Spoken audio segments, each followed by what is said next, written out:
escucha? Ahí sí. Yo pensé que mi presentación los iba a deprimir un poco, pero después de esta creo que la mía va a ser un poco menos. Quedé impresionado, la verdad que quedé impresionado. Ok, si podemos empezar con la presentación, se los voy a agradecer. Primero que nada, quiero agradecer a la gente de la Fundación la invitación. Siempre es un gusto venir a Tucumán. Yo, además, ver gratamente, sorprenderme de que la importancia que tiene José Ignacio García Hamilton para ustedes.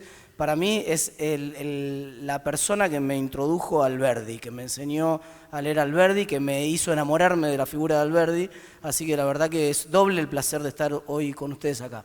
Quiero hacer un enfoque que, si me sale, voy a tratar de hablar de tres cosas. La primera, quiero repasar un poco dónde estamos parados ahora. Después me quiero concentrar un poco en la cuestión de las expectativas, de a dónde puede ir el panorama en los próximos meses. Quiero hacer un bloque de los problemas estructurales, los que tendrían que haberse discutido entre los 10 puntos esos que está tratando de firmar el gobierno y que no están del todo incluidos ahí. Y si me sobra un poquito de tiempo me meto en la coyuntura del dólar, del día a día, que por ahí le interesa a alguno, pero voy a ver con el tiempo cómo vengo. Por favor, adelante. Es simplemente para que vean que el gráfico anterior era exactamente igual que el que están viendo acá. El anterior era la foto de la montaña rusa y este es el gráfico de la montaña rusa. Este es el estimador mensual de actividad económica que publica el INDEC. Es el nivel de actividad económica desde el 2015 a la fecha y, como ustedes ven, sistemáticamente tenemos una crisis cada 2 años, en los últimos 8 años prácticamente, no, esto es del 2015, perdón, en los últimos 4 años tenemos crisis, recuperación, crisis, recuperación, crisis, recuperación. Digamos, alguien me preguntaba hace poco si íbamos a salir de esta crisis, yo lo miré diciendo, vos estuviste viviendo en Japón en los últimos años, porque esta es la historia nuestra de todos los días, digamos, no hay mucha sorpresa en eso. Y el dato interesante desde el punto de vista de actividad no se ve tan claro acá, pero ustedes van a ver que hay una línea celeste de fondo. La línea celeste hace la medición desestacionalizada. ¿Qué es la medición desestacionalizada? La mayoría de los datos de la economía que van a escuchar ustedes en los medios comparan la evolución de la actividad económica de hoy, de este mes, por ejemplo, el mes de mayo en este caso, contra el mes de mayo del año pasado. Eso está bien, siempre se compara peras con peras y manzanas con manzanas, pero para asegurarnos cuando la economía hace un vuelco de tendencia, un cambio, lo que se llama un punto de giro en la actividad económica, lo que necesitamos es mirar la serie desestacionalizada, o sea, comparar contra el mes anterior, haciendo todos los arreglos para que el mes anterior sea también una manzana igual que la manzana que estamos tratando de comparar. Eso es lo que hace la línea celeste, y la línea celeste esa nos permite ver que la economía argentina venía creciendo 3 meses consecutivos, diciembre, enero y febrero, respecto del mes anterior. Todavía muy por debajo, como muestra la línea negra, todavía muy por debajo de los niveles del año pasado. No recuperó ni por asomo lo que perdió el año pasado, pero de alguna manera la economía había tocado fondo en el mes de noviembre del año pasado y venía recuperándose. El último dato de estimador mensual industrial y de industria de la construcción del mes de marzo confirman los datos de los consultores privados que muestran que en marzo cayó la economía. En marzo se rompió esa racha de 3 meses consecutivos de suba contra el mes anterior, cayó la economía 0,7%, o sea que la actividad económica no tiene nada de lujo. Ahora voy a hablar en un rato sobre las expectativas que tenemos. Es muy probable que estemos transitando un segundo trimestre de fuerte crecimiento, centralmente por la importancia que tiene el peso del agro en la actividad económica. Vamos a comparar contra un año que fue muy malo el año pasado por la sequía. Estamos calculando un crecimiento en 27-28% de las cantidades producidas en Argentina en la comparación contra el año pasado, y como el agro es cerca de 6% del PBI, eso les da 1,5 puntos de crecimiento de la actividad económica solamente explicado por el agro, con todo el efecto multiplicador que tiene para el resto de la economía. La próxima, por favor.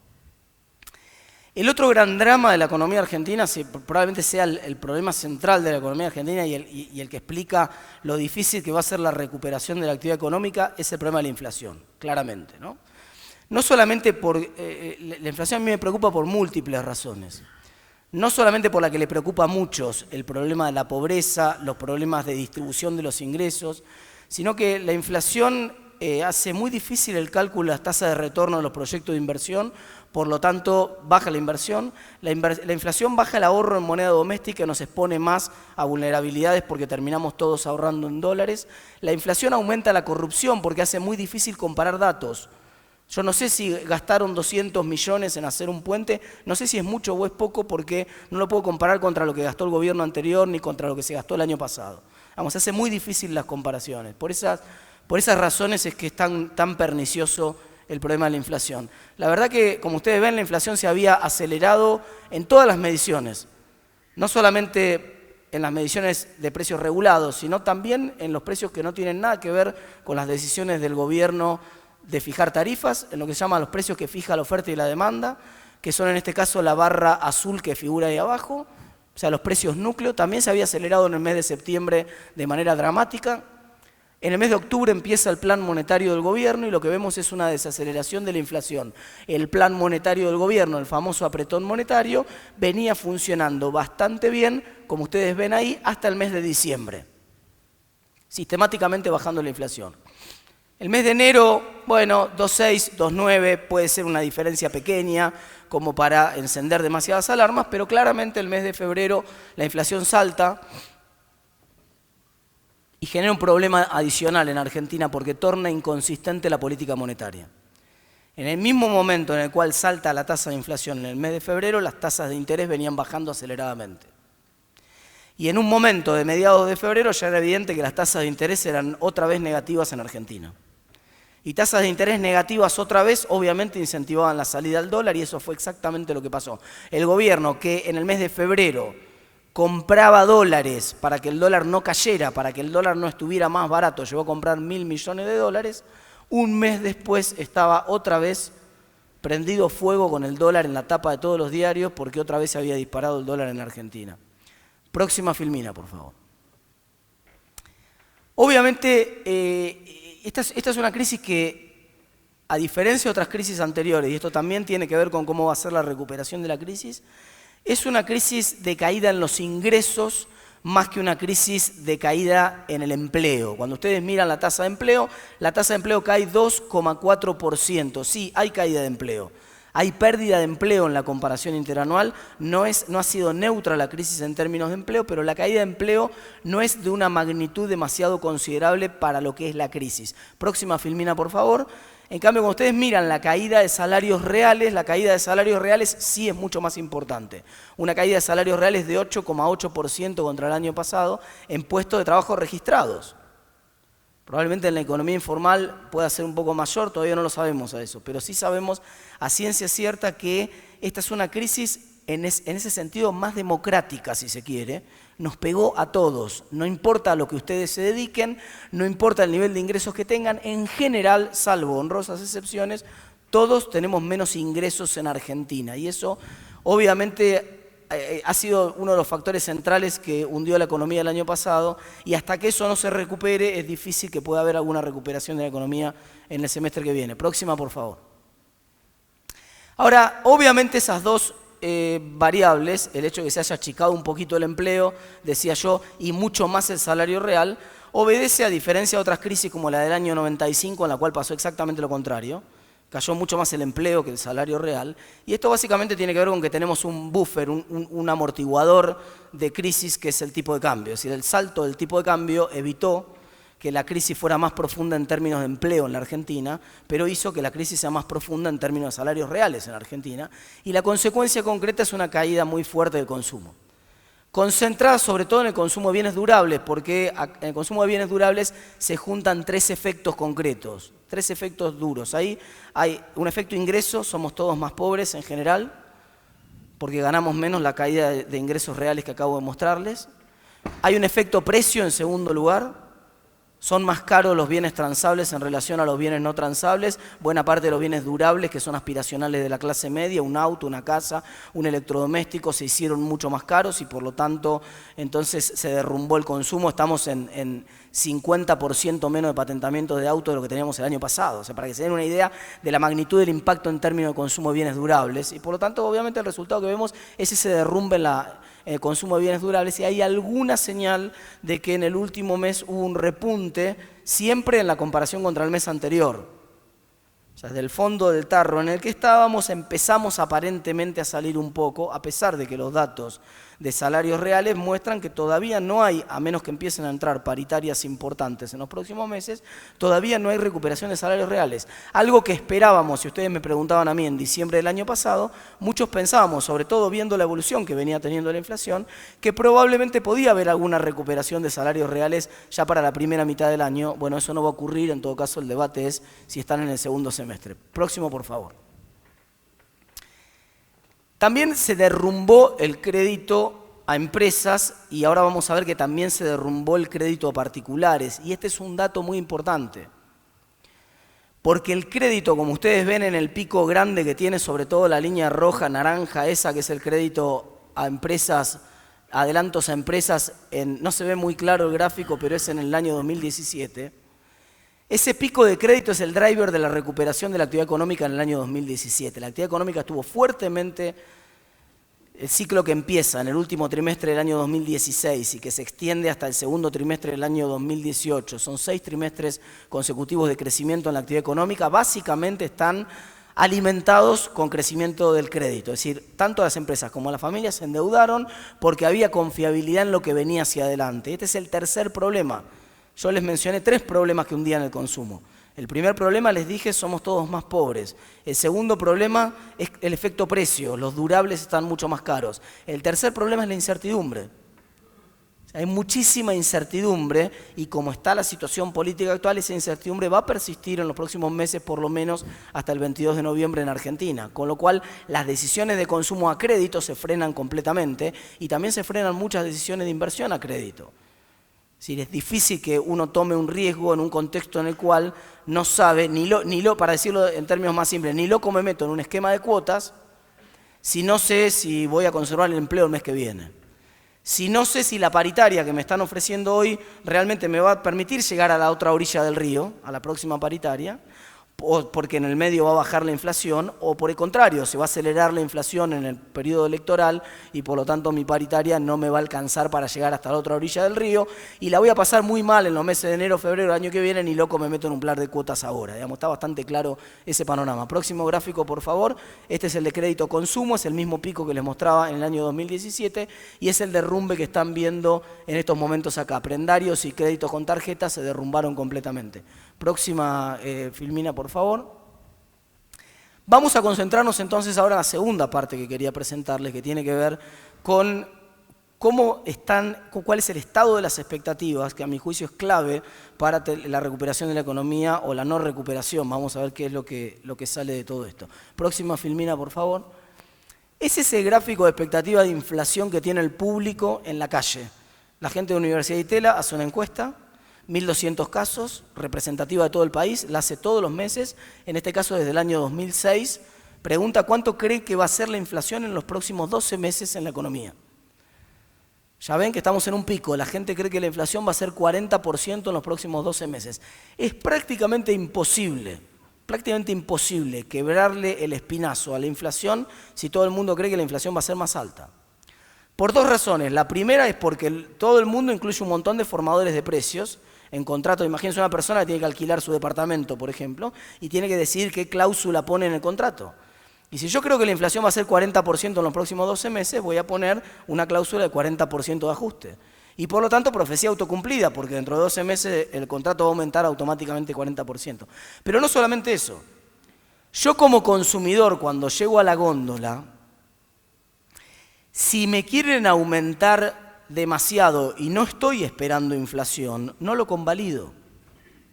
Un problema central que ocurre en Argentina, y esta postal se da en los comercios todos los días, sobre todo en el medio del régimen de alta inflación, es que llega el consumidor, pregunta el precio, se asusta con la respuesta que le dan, y cuando dice, pero ¿cómo 300 pesos el kilo de carne? Y entonces el carnicero hace un gestito que todos conocen, que es levantar los hombritos. ¿Y qué quiere que haga? Se aumenta todo. Me aumentó la semana pasada, aumenta todo. Entonces, si todo el mundo está esperando que se produzcan los aumentos, obviamente después la actitud lógica de los consumidores es convalidar en góndola cada uno de esos aumentos y por lo tanto eso hace fácil que la inflación se propague y hace muy difícil que podamos frenar la inflación. Próximo slide, por favor. Miren ahora las expectativas de inflación que tienen las principales consultoras de la Argentina y los principales bancos. En general, todo el mundo está esperando que cuando se conozca el dato de abril dé alrededor de 4%, ese es el dato que vamos a conocer la semana que viene seguramente, y en general estamos esperando que recién se desacelere significativamente hacia el mes de agosto. Lo que antes esperábamos para marzo, ahora lo estamos esperando para agosto. Y lo estamos esperando para agosto con un piso altísimo.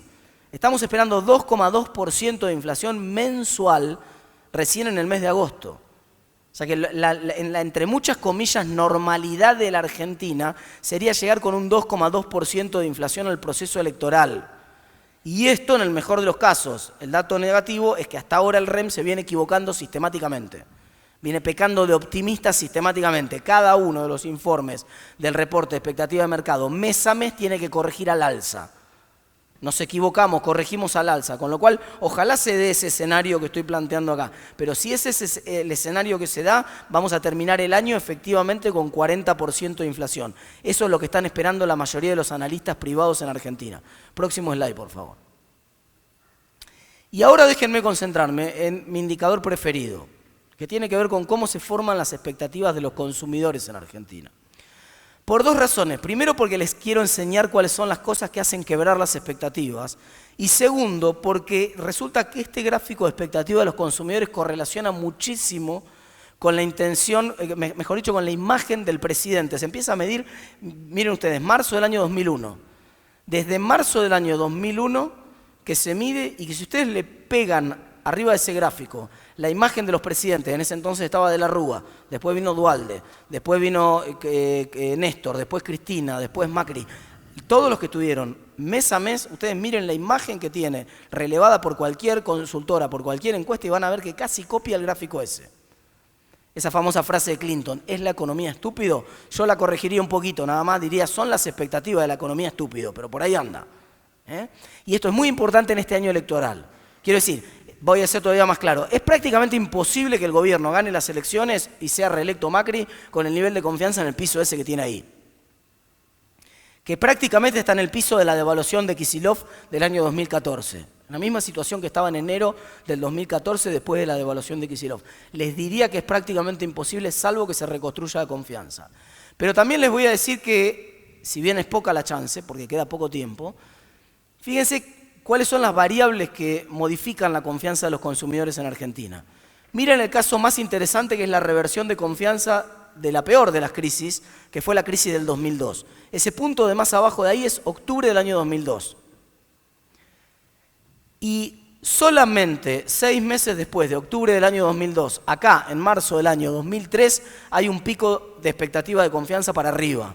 O sea, pasamos de estar completamente deprimidos en la calle, como dice Willy, a de golpe pum para arriba, como diría Tinelli. ¿Y qué pasó? Es medio raro esto, es muy raro esto, porque en marzo del año 2003, la economía desde el punto de vista social estaba destruida.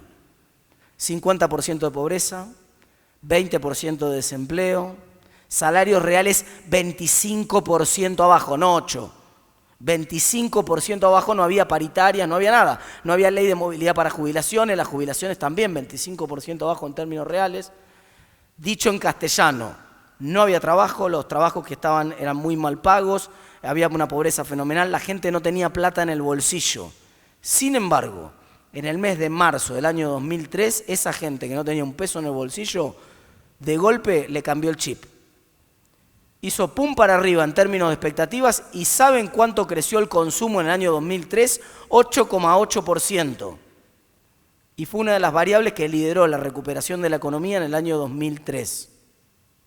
¿Alguien puede explicar cómo con salarios reales 25% abajo, con desempleo 20%, puede volar el consumo 8,8%. Una parte de la explicación es que era un rebote y se había hundido en el año anterior. Eso es cierto, pero digamos, es raro, todos tendemos a pensar que para que se recupere el consumo, necesitamos que se recupere o mejore la situación económica de la gente, y eso no fue lo que pasó.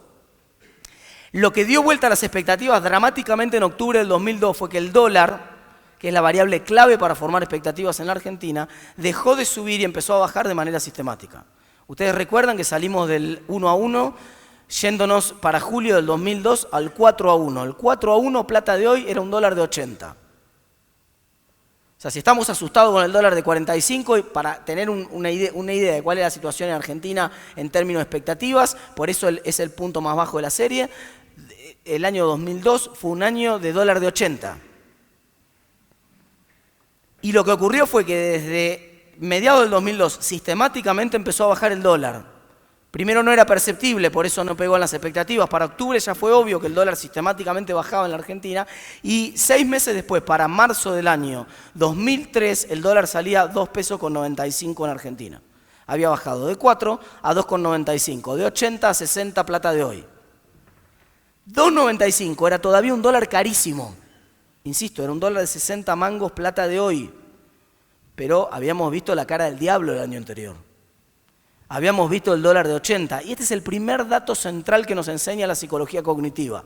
La percepción de los consumidores no se forma por el nivel de las variables, sino por el cambio.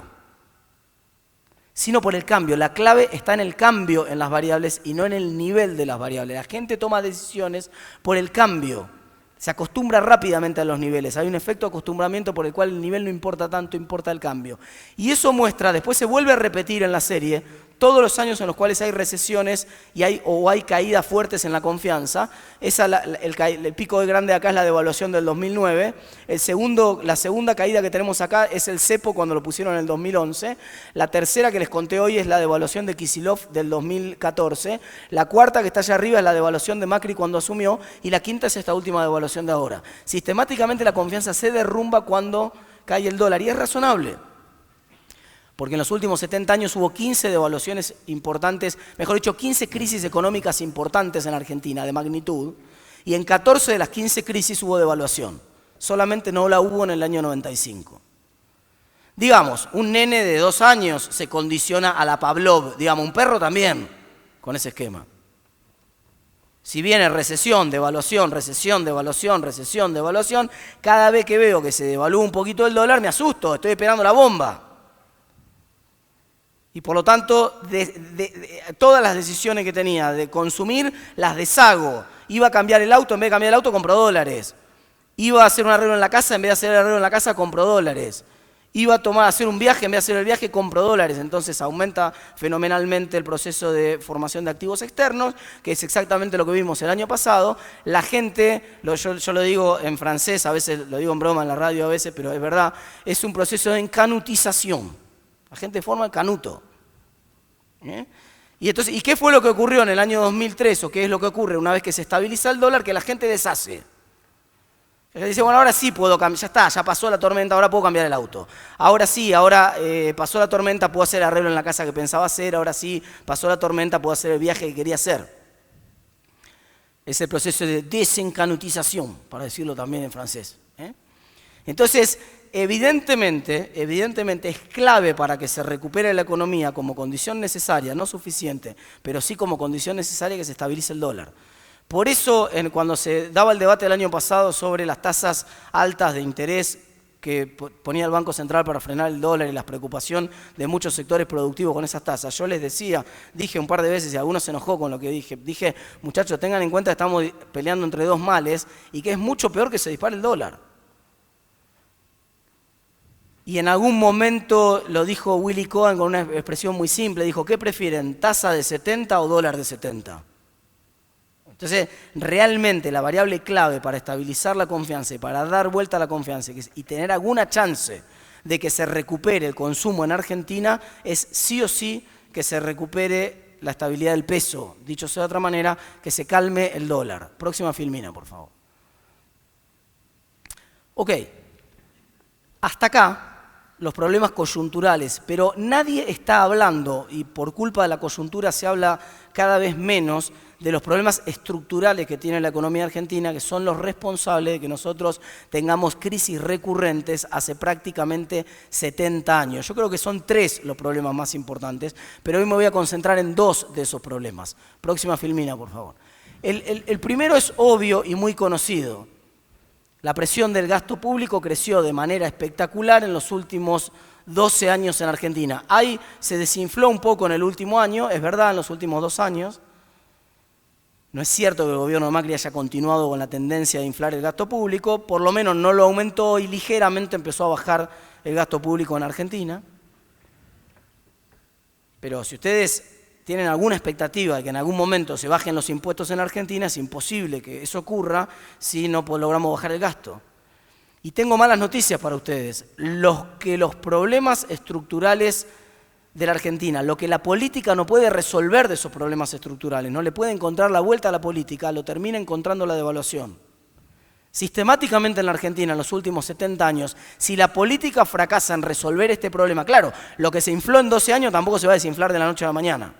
Probablemente lleve 12 años también, volver a niveles de gasto público más razonables. Pero si la política fracasa sistemáticamente en resolver este problema, sistemáticamente vamos a tener devaluaciones que tengan que corregir el peso del gasto público dentro de las exportaciones de la Argentina. Siguiente filmina, por favor. Este es uno de mis gráficos preferidos para entender un problema del cual se habla muy poco en Argentina. Si ustedes descomponen las exportaciones y las importaciones entre efecto precio y efecto cantidad, se quedan solamente con las cantidades y analizan qué pasó con las cantidades exportadas y qué pasó con las cantidades importadas en la Argentina en los últimos años, tienen la foto que está en esa filmina.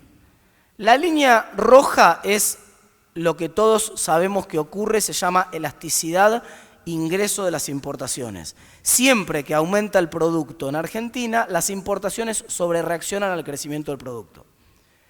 En la década pasada creció el producto 65% punta a punta entre el 2003 y el 2015. Y las importaciones crecieron bastante más que eso, crecieron desde el índice de 100 hasta el índice de 250 en el pico aquel. Incluso con cepo en el medio. Y con restricciones como las de JA y otra serie de restricciones para importar. Si no hubiera crecido probablemente más. Eso da una elasticidad ingreso de las importaciones superior a 2. Quiere decir que estructuralmente nosotros no podemos crecer si no tenemos la capacidad de generar dólares que abastezcan la necesidad creciente de importaciones que genera el proceso de crecimiento. Y cuando ustedes miran las exportaciones, la verdad que las exportaciones habían crecido, esta es una serie que empieza en 1986. Las exportaciones crecieron sistemáticamente hasta el año 2003-2004. Hasta el año 2003-2004 todo el crecimiento en Argentina era crecimiento genuino, sostenible, que generaba los propios dólares para pagar su tasa de crecimiento. Tampoco la tasa de crecimiento era una maravilla, pero alcanzaban los dólares que se generaban para pagar esa tasa de crecimiento. ¿Qué pasó desde el año 2003 en adelante? Se estancó el índice de cantidades exportadas. Esa es una inconsistencia fenomenal en cualquier programa de política económica. Es imposible, solamente se puede salvar con suerte en alguna oportunidad.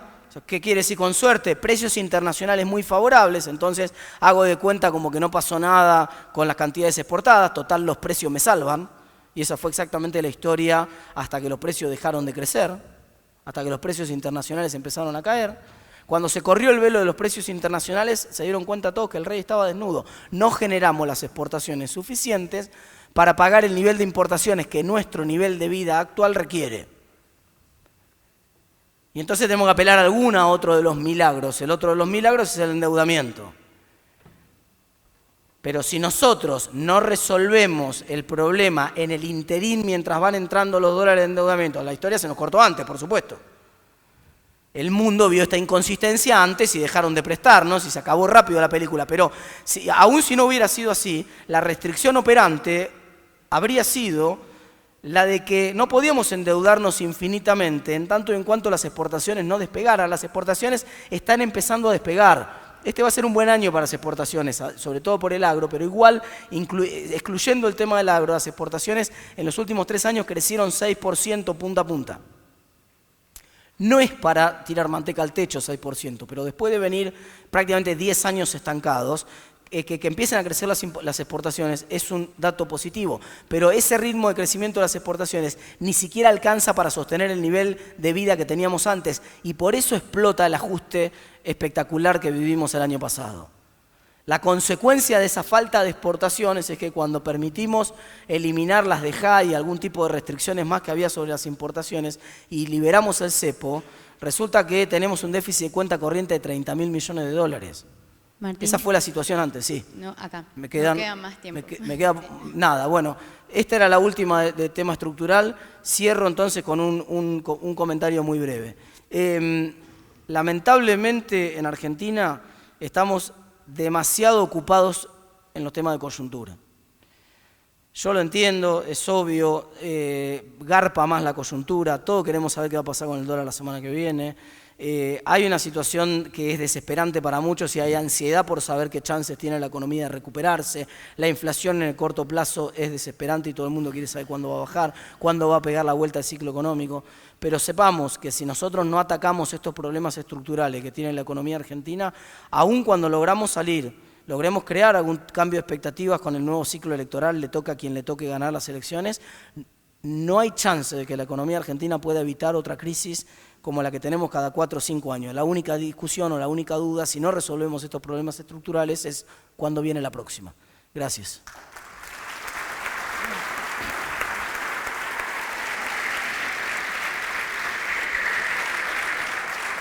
Bueno, cerramos con 2 preguntitas que sean cortas, concisas, por favor, del público, si alguien quiere preguntar algo. Por allá, el señor. Hola Martín, un gusto. Escuchá, yo te quería, vos no hablaste del tema, pero te quería preguntar sobre la base monetaria o lo que se llama, digamos, quizás los términos míos no son muy exactos, pero la cantidad de pesos que están circulando en el país en relación a la cantidad de pesos que están volando, como nosotros decíamos hace muchos años, cheques voladores, todo lo que son bonos, LEVAX, letras, todos los inventos que existen para patear la deuda adelante. ¿Cuánto dinero es el circulante en relación a cuánto dinero es las deudas que están a vencer al futuro? Muy bien. Tenés 1 billón con B larga, 300.000 millones de base monetaria. Ese no es todo el dinero, porque después está el dinero bancario. Pero tenés casi 1 billón también del ELIX dando vueltas. Ahora, centralmente el fenómeno de la política monetaria con pasivos remunerados es un fenómeno de todos los bancos centrales que tratan de bajar la inflación en el mundo. Es un fenómeno que...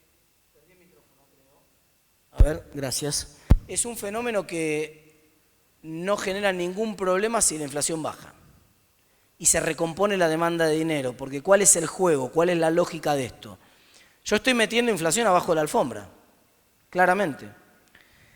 Si yo la puedo retener abajo de la alfombra suficiente tiempo hasta que se recupere la demanda de dinero en la economía, entonces no hay ningún problema, porque en la medida que empieza a recuperarse la demanda de dinero, yo puedo soltar esa mugre que tengo abajo de la alfombra sin que eso genere un problema inflacionario. El problema se torna, que fue lo que pasó el año pasado, si la expectativa se rompe esa expectativa. Y entonces sobreviene un fenómeno de devaluación que licúa el pasivo ese y reacomoda la hoja de balance del Banco Central.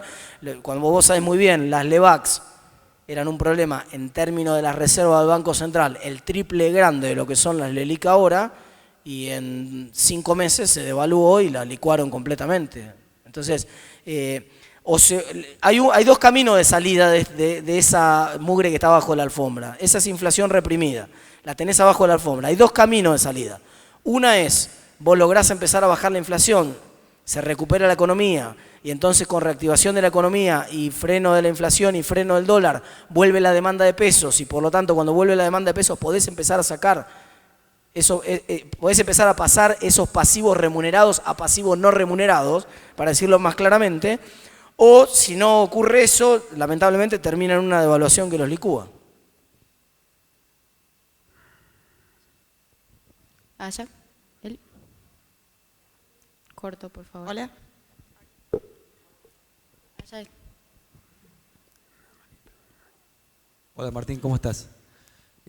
Bueno, la hago corta.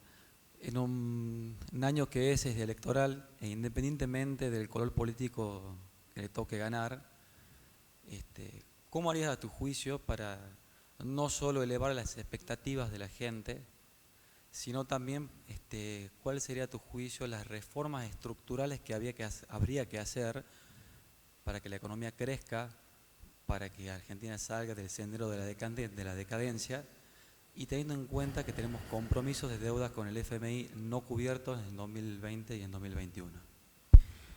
Sí, primero, pretender reformas estructurales en un gobierno de bajísimo apoyo político en estos momentos, que le queda muy pocos meses en oficina y con una elección dentro de 4 o 5 meses, es imposible, digamos, ¿no? Acá creo que fue Redrado el que lo bautizó Plan Llegar, digamos, el plan de gobierno hasta ahora lo que puede aspirar es a llegar de manera más o menos estable a las elecciones. Ahora, lo que habría que discutir para después de las elecciones son, bueno, yo decía, tres problemas que aparecen ahí, ¿no? Uno obviamente es el problema de que hay ilusión fiscal e ilusión monetaria en la Argentina. Los impuestos no son visibles, la gente recién hablaban del caso de ingresos brutos, de lo que pesaba ingresos brutos, pero yo me compro una gaseosa, yo más o menos sé que es 21% de IVA, pero de ingresos brutos no tengo la menor idea de cuánto tiene esa gaseosa. Y probablemente tenga cerca de 10% de ingresos brutos. Entonces, pero como está escondido el impuesto, de manera increíble, entonces la verdad que la gente tiene ilusión fiscal, la gente cree que las cosas que hace el Estado las hace gratis, entonces piensa que se pueden hacer gratis un montón de cosas que lo pague el Estado, que no pasa nada, total, hay ilusión fiscal. Entonces, para resolver los problemas de fondo de la Argentina y que se ponga en agenda la cuestión tributaria en serio, vos en Estados Unidos en los debates presidenciales tenés 5 debates presidenciales, uno es un debate entero para discutir reforma tributaria. Acá te das el lujo de que haya elecciones y nadie discuta los impuestos en Argentina porque a la gente no le importan. Porque la gente tiene la percepción de que igual el gasto público lo paga Mongocho o alguien que no se sabe quién es. Segunda ilusión monetaria, que acá se acaba de quedar muy claro con el tema de los créditos UBA. Muchísima gente cree que debe más dinero. Masivamente la gente cree que debe más dinero. Eso es un experimento a cielo abierto de ilusión monetaria como no debe haber desde las historias que contaba Irving Fisher de Alemania, de la salida de la hiperinflación de alemana, no debe haber otro caso en la historia de esa magnitud de ilusión monetaria. Entonces, digamos, hasta que no resolvamos esos problemas, hay que hacer visibles los impuestos, hay que ponerlos en el eje del debate central y obviamente esa es la primera reforma. La segunda reforma es cómo hacemos para recuperar las exportaciones. Tenemos que pensar en recuperar las exportaciones. Es decir, la premura fiscal que mencionaste vos nos hizo poner un impuesto a las exportaciones. Yo cuando lo cuento me llama una corresponsal de O Globo que me usa de fuente habitualmente, cuando el gobierno en noviembre del año pasado puso otra vez retenciones, y cuando yo le explico lo que está pasando y que el gobierno estaba poniendo impuestos a las exportaciones, ella tiene buen español, pero a veces necesita que hable más despacio, que lo aclare un poco. Y yo le digo, bueno, el gobierno puso impuestos a las exportaciones. Perdón, me dice, usted me quiso decir impuesto a las importaciones, me decía. Me corrige la periodista. Me dice, usted me quiere decir... No le quise decir impuesto a las importaciones. No le entraba en la cabeza que nosotros pudiéramos poner un impuesto a las exportaciones. Bueno, nosotros ponemos impuestos a las exportaciones. Y después nos quejamos de que nos faltan dólares. Es una locura. Es una locura. Entonces, tenemos que promover las exportaciones, no ponerles impuestos a las exportaciones. Y además tenemos que cambiar los impuestos, la base de los impuestos tiene que cambiar desde los productos hacia las personas, para que haya realmente responsabilidad fiscal en el país. Y por lo tanto volvamos a recuperarnos como ciudadanos a todos. Hoy los impuestos están escondidos. Mirá qué distinto sería si vos te vas a comprar un auto y hubiera una venta, el auto 54% son impuestos. Vos te compras un auto de 500.000 pesos y mañana sale una promo. El auto, no sé, Ford Focus, que sale, ponés 600.000, sale 300.000 pesos. Y vos decís, uy, lo regalan, me lo voy a comprar. Llegás a la concesionaria, te lo comprás y te dice, no, momentito, la llave todavía no. Pase por la ventanilla esa que está ahí al lado, que es la de la FIP. Ponga otros 320.000 pesos y se lo lleva al auto. ¿Sabe qué distinto? ¿Sabe cómo empezaría a quejarse la gente? ¿Qué distinto que sería el panorama? Acá la gente solamente se queja del impuesto a las ganancias porque es el único que es visible. Y paga mucho más de IVA y no se queja. Porque no viene discriminado como en Estados Unidos o como en otros países. Vos vas a comer en un restaurante en Estados Unidos y te dicen menú $12. Llega la cuenta 14. Pero como si usted me dijo 12, no, está el tax, fíjese, tax abajo. Bueno, entonces vos te das cuenta con quién te tenés que enojar. Bueno, eso en Argentina no está. Entonces hay que empezar a rediscutir muchas de esas cosas. Y tengo más, pero bueno, se me hace largo. Hola, ahí ahí está, ¿me escuchás? Sí. Bueno, justo acabas de hablar de las exportaciones, María es mi nombre, y quería preguntarte sobre el último gráfico que vimos. Se ve con mucha claridad de que las exportaciones están muy bajas para el nivel de importaciones que tenemos. Sin embargo, veo que el gobierno, desde que entró, hizo una política de exportaciones, digamos, a favor de las exportaciones, más allá de lo que pasó a fin del año pasado. Igualmente no hay un crecimiento en las exportaciones, es como si no tuviéramos esa cultura. ¿Tenés alguna idea, alguna propuesta, digamos, con respecto a eso? Sí. Hay un problema central en Argentina de los últimos 70 años que es increíble hasta que lo mirás, no lo puedes creer. Que es que nosotros rompimos el canal de transmisión de los precios externos a los precios internos. ¿Cómo funciona el sistema de precios? El sistema de precios centralmente es un sistema de señales. Cuando hay un producto escaso, sube el precio y ese sube de precio le da una señal a los productores y a los consumidores. A los consumidores les dice, muchachos, de esto hay que ahorrar. Es escaso, es más escaso, cuesta más, así que de esto hay que ahorrar. Y a los productores lo que le dicen, muchachos, necesitamos que se pongan a fabricar más de esto, dejen de hacer otra cosa y pónganse a hacer más de esto porque esto es lo que necesitamos.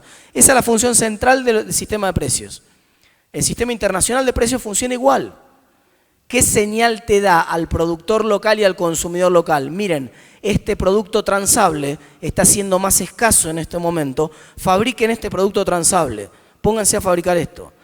Este producto transable está siendo más escaso, que señores consumidores ahorren de este producto transable, por ejemplo la energía, podría ser, ahorren de este producto transable porque está siendo cada vez más costoso. Nosotros pisábamos el precio de la energía con barril de petróleo a $140, una locura. Rompimos completamente el sistema de transmisión de los precios externos a los precios internos. Cuando vos ves los términos de intercambio de la Argentina de los últimos 70 años y después ves los términos de intercambio internos, o sea, cuando corregís esos términos de intercambio externos por los impuestos y los subsidios que tiene el sistema productivo local, te das cuenta que la señal de precios se rompió completamente, salvo excepciones, extraordinarias excepciones, en mediados de la década del 60 algunas, y en la década del 90 otras. Pero en general rompimos el sistema de precios. Y al romper el canal de transmisión entre los precios externos y los precios internos, rompimos el incentivo para que se produzcan bienes exportables y rompimos el incentivo para que se ahorren bienes exportables.